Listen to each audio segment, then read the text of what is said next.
There is power in prayer and power in praise. That's the message from the book of Habakkuk, only 3 chapters long. We're out this morning on our morning prayer walk, watching the sunrise, filling our heart with the words from the book of Habakkuk, only 3 chapters long. Here he writes to us that there is power in prayer and power in praise.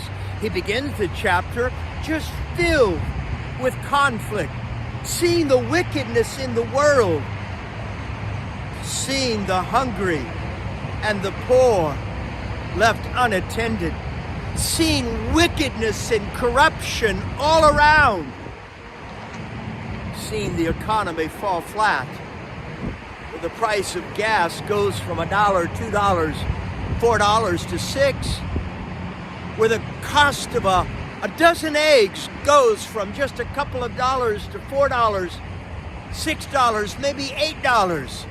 And meantime, it seems like the wicked just prospers. And here he's crying out to God and saying, where's the fairness? Where's the justice? And God answers him in chapter 1 and again in chapter 2. And chapter 3 is Habakkuk crying out to God, and he's just pouring his heart out like Hannah in 1 Samuel or Nehemiah in the book of Nehemiah. And this is what he concludes. He concludes that no matter what happens in my life, I'm going to give the Lord praise. I am going to give the Lord praise, independent of what happens in the world.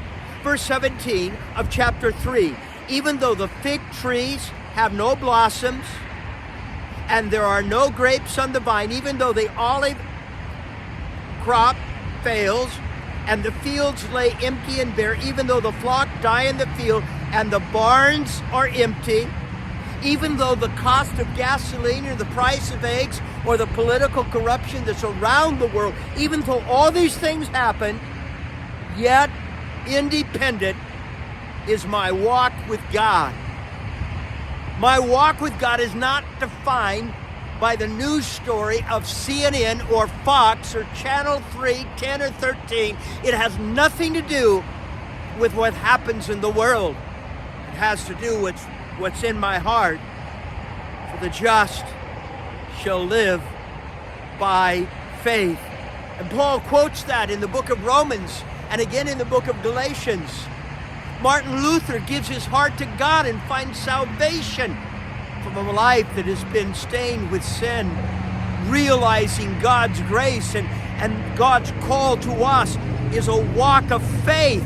And that expression is found through prayer and praise. And here it is, verse 19 of chapter 3 of Habakkuk. Yet I will rejoice in the Lord. I will be joyful in the Lord of my salvation. For the Lord is my strength. He will make me as sure-footed as a deer, and he will bring me safely over the mountains.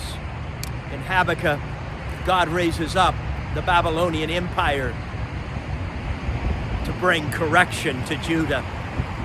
In the book of Revelation, it's about tribulation, the great tribulations, and the seals that are opened and the bowls that are poured out and the trumpets that are sounded. And we read about Babylon. And in both Habakkuk and in both Revelation, we know the end of the story. And God is greater than the corruption of the world and the power of darkness. And the victory comes from the Lord. Our salvation comes from the Lord. And we will rejoice. And we will continue to pray. As the sun rises, we'll continue to give God praise. Because our faith is built upon God's love and God's grace. Thank you for watching the sunrise with me today and filling your heart on the precious promises of God in Jesus' name.